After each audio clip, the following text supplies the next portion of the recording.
The man with the forbidden scars. The immigration lines of Catherine Station stretched like arteries, pulsing with every language and color the galaxy had to offer. Pilgrims in scaled robes whispered chants as they shuffled forward. Traders clutched data slates and crates, muttering nervously about tariffs. Security drones drifted overhead, their optics sweeping beams across the crowd. When it was Elias Kane's turn, he stepped forward without hurry. His boots clicked against the composite floor, the sound oddly loud against the hush that had fallen nearby. He had the build of a soldier, broad shoulders, steady posture, but not the swagger. The weight he carried wasn't pride. It was weariness. The scanner stood like a looming archway, ribbed with glowing conduits. Every traveler passed through it, their biology measured, histories logged. To most, it was a mere inconvenience. To Elias, it was routine. He had walked through machines more advanced than this, on more worlds than he could remember. He raised his arms when the drones gestured.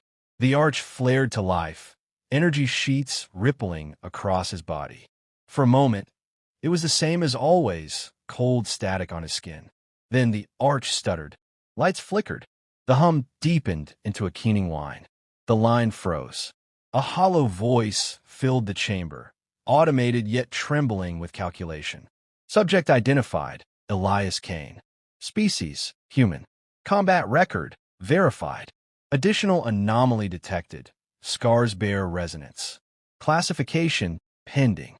A second later, the scanner blared a tone that none had heard before, one that turned every alien head. Warning, subject exhibits survivorship markers consistent with Class Omega entity engagement. Status, survivor.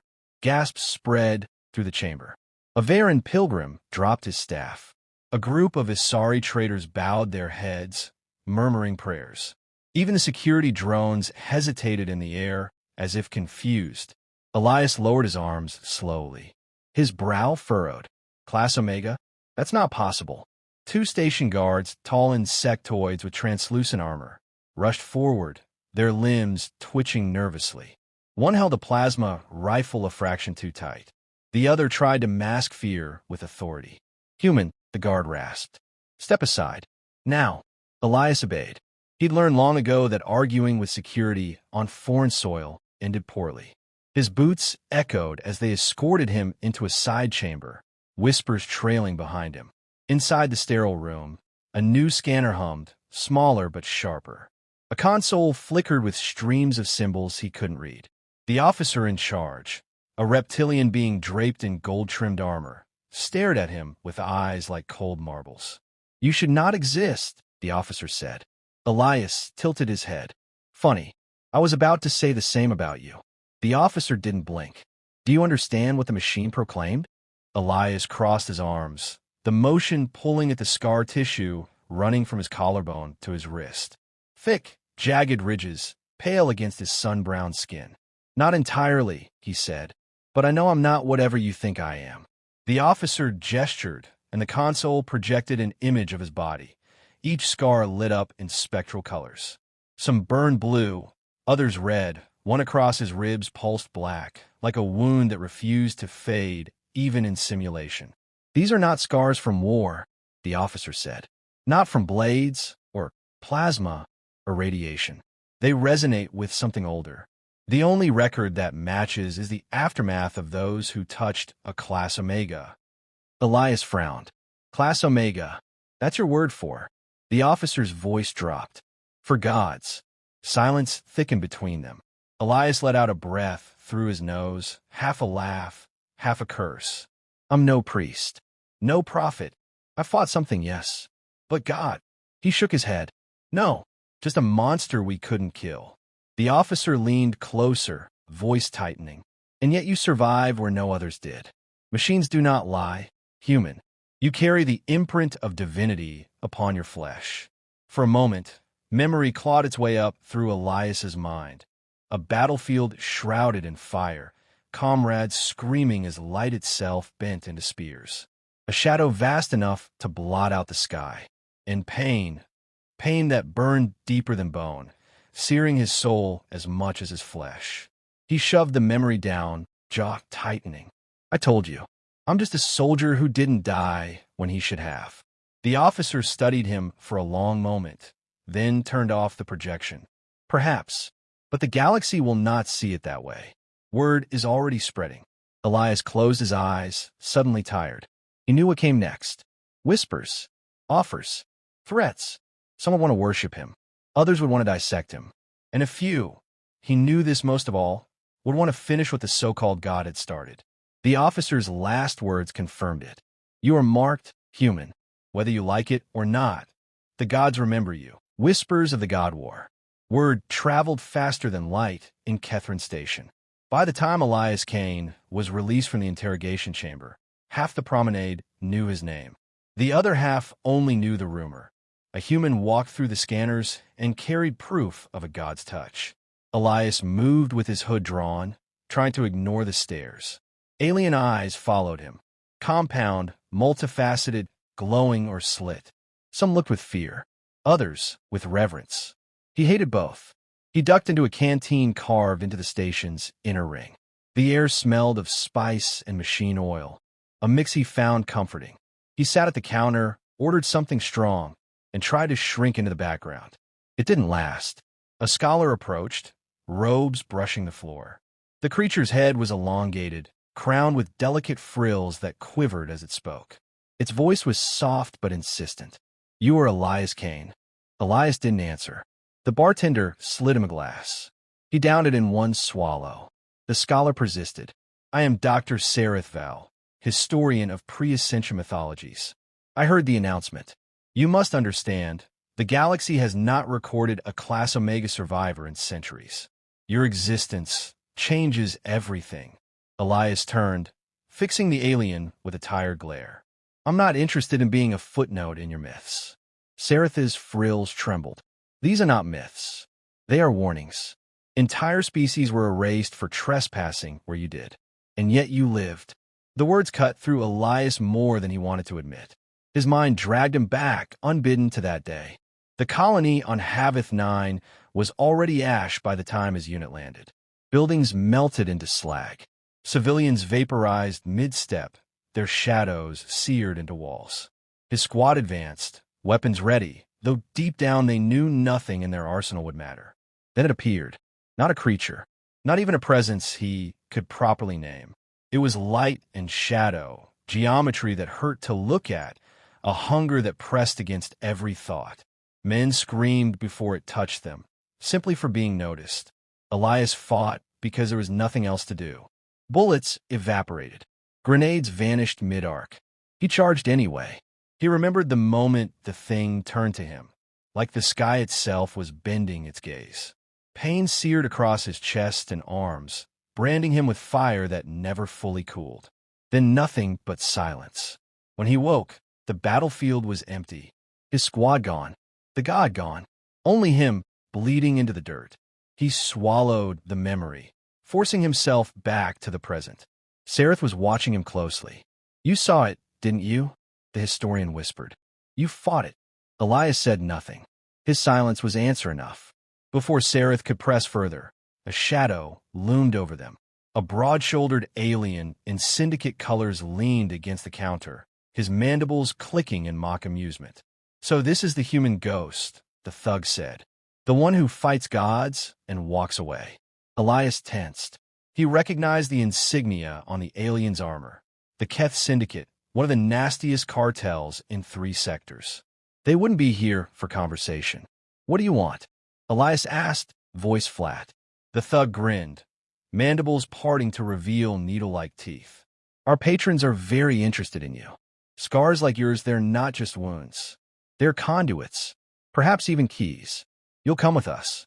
Elias glanced around. 2 more syndicate enforcers blocked the exit. The bartender pretended not to notice, as survival demanded. Sareth's frills tightened in fear. You don't understand, the historian hissed. If they tamper with him, they could. Silence, the thug snapped. Elias sighed and rose slowly, his glass still in hand. I've had this conversation before, he muttered. It never ends the way you think. The thug sneered. You'll cooperate or... Elias's hand snapped forward. The glass shattered against the alien's mandibles, spraying shards and liquor. Before the others reacted, Elias drove an elbow into one's throat, spun, and seized the last by the wrist. The scar across his arm flared faintly, a burn that coursed with power. The alien screamed as if seared by acid before Elias hurled him into a table. Silence fell across the canteen. Everyone stared. The first thug staggered back, clutching his ruined mandibles. "He burns," the alien gasped. "The scars, they burn." Elias flexed his hand, watching the faint glow fade back into dormancy. His jaw tightened. "It's not just memory. It's still inside me." Sareth grabbed his arm. "You must leave. Now. They'll come for you in numbers. And if they're right, if your scars truly connect to the God you fought, then you are more than a survivor. You are a gate." The words chilled him more than the fight had. Elias pulled his hood up again, heading for the exit. A gate. He didn't want to believe it. But deep down, he feared Sareth was right. The trial of divinity. Elias Kane didn't remember blacking out. One moment, he and Sareth Val were cutting through the crowded promenade, trying to vanish into the sea of bodies. The next, his head throbbed, his wrists ached, and he woke in a room colder than a tomb. He was bound upright against a frame of humming metal. The restraints weren't simple shackles. Thin bands of energy coiled around his arms and chest, pulsing with measured rhythm. Every time he struggled, the bands tightened, feeding pain into his scars. The walls glimmered with runes not of any one culture, but patched together from dozens, an eclectic collection of the syndicate's plunder. At the center of the room sat a machine, half scanner, half throne, built to pry into whatever it touched. The syndicate leader stepped forward. He was taller than the thugs Elias had fought earlier, his mandibles plated with silver, his armor etched with cruel symbols. He studied Elias with hunger, not malice. "You carry something the galaxy craves," the alien said. "A scar is not just tissue. It is history, memory etched into flesh. And yours are divine." Elias spat blood to the floor. "Funny. Doesn't feel divine." The leader tilted his head. "That is because you resist it. But we will teach you to open." The restraints flared. Elias gritted his teeth as his scars burned, one after another, like brands reheated after years of cooling. The machine beside him whirred, drawing energy from his wounds. And then reality shifted. The walls dissolved into horizonless black. Stars swirled in patterns wrong and impossible. A voice, deeper than thought, crawled into his mind. "You again." Elias froze. His breath caught. He was no longer in the syndicate chamber. He was back on Haveth 9, ash choking the air, light bending into spears, his squad gone. And before him, the vast shape of it. The god. "You carry my mark," the voice thundered. "You should have died. Yet you persist. A fracture in what is written." Elias's jaw clenched.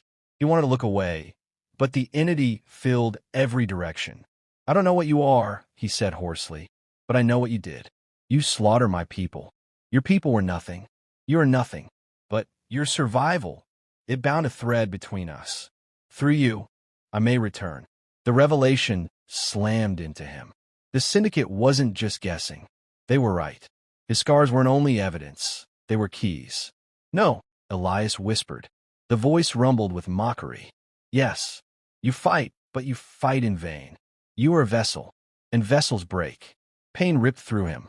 He screamed as his scars glowed like molten metal. Images flooded his mind. Armies kneeling before the god, stars burning out, whole civilizations erased. And always, always the voice, "Open, open, open." Through the agony, Elias saw flashes of his squad, men and women who hadn't made it. Their faces were twisted in terror, but behind them, he remembered their laughter, their stubbornness. They had stood with him, even when they knew they'd die. They hadn't given up. Neither could he.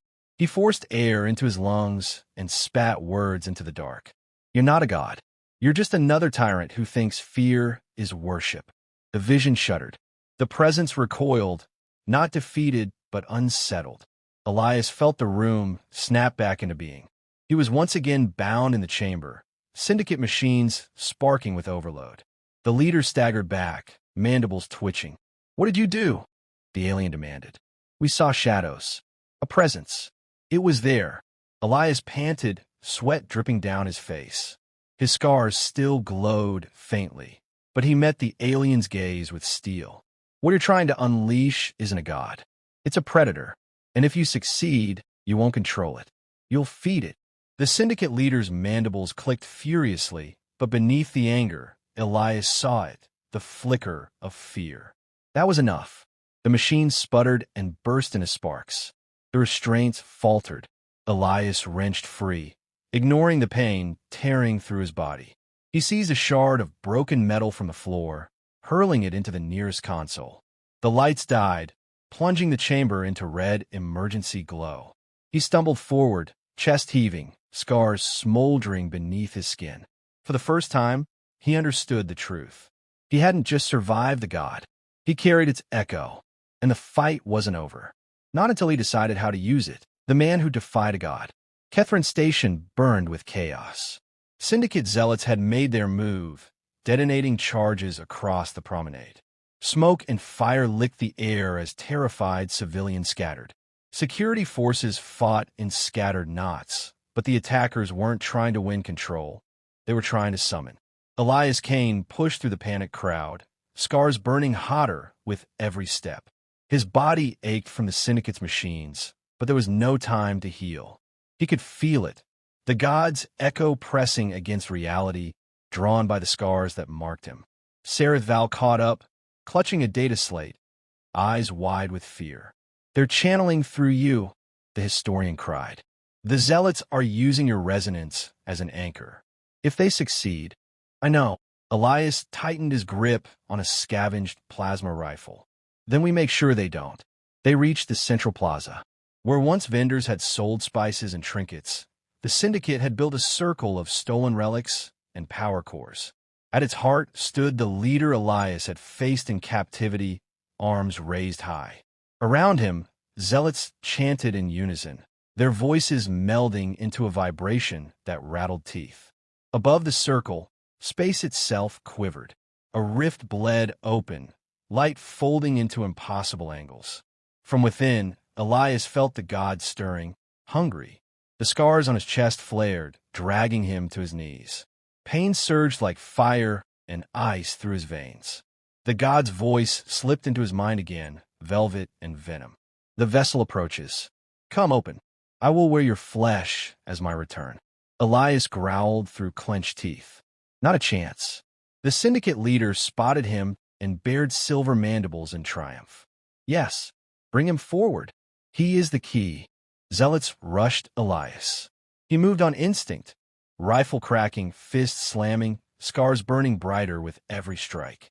Each time his flesh collided, a faint shimmer erupted, searing his enemies like holy fire. They screamed, not from broken bones, but from the resonance etched into him. Sareth stayed behind cover, recording everything even as panic etched his face. "Elias, your scars are destabilizing a rift. You can use it." Elias ducked a plasma bolt, rolled behind a toppled stall, and spat blood. "Use it how?" "Resonance is rejection," Sareth said. "You survived the god's touch because your body refused to yield. If you amplify that rejection—" Elias didn't need the rest explained. He glanced down at his glowing arms, at the scars that had haunted him since Haveth 9. Not curses, not just memories. Weapons. The leader roared and plunged both arms into the rift. Energy cascaded down his body, warping armor and flesh. His voice split into two, his own and the god's, layered atop one another. "Bow before me." The god thundered through the zealot. "The survivor is mine." Elias rose, every nerve on fire. "You'll get nothing from me." He charged. The leader swung, claws infused with impossible geometry. Elias caught the blow on his forearm. The scar along his wrist blazed white-hot, and the god's power recoiled as if scorched. The leader howled in pain, more shocked than wounded. Elias pressed forward, strike after strike, each scar igniting like a brand. His chest seared, ribs glowing with unbearable heat. The god shrieked in his mind, furious. "You cannot deny me. I am eternal. Elias spat, driving a scarred fist into the leader's chest. So am I. The resonance surged outward, a shockwave of raw defiance. The rift convulsed. Light shattered into shards. The leader's body twisted, consumed by the backlash. The plaza exploded in force and silence. When the dust settled, the rift was gone. The zealots lay broken, their chants silenced. The syndicate leader was nothing but ash. Elias knelt in the ruins, smoke rising from his body. His scars smoldered faintly, dimming at last. Sareth rushed forward, staring in awe. You sealed it. You pushed back a god. Elias wiped blood from his mouth, eyes hollow but steady. No, I just refuse to die again. The historian lowered his gaze. Do you understand what this means? The galaxy will see humanity differently now. You are proof that mortals can scar gods. Elias stood slowly, shoulders heavy. Civilians were emerging from hiding, staring at him with a mix of reverence and fear. He hated both, but he knew he couldn't erase what they saw. He turned to Sareth, voice rough. Don't call me chosen. Don't call me blessed. I'm just stubborn. And with that, Elias Kane walked out of the plaza, leaving behind the ashes of zealots, the whispers of gods, and the growing legend of the man who fought divinity and lived.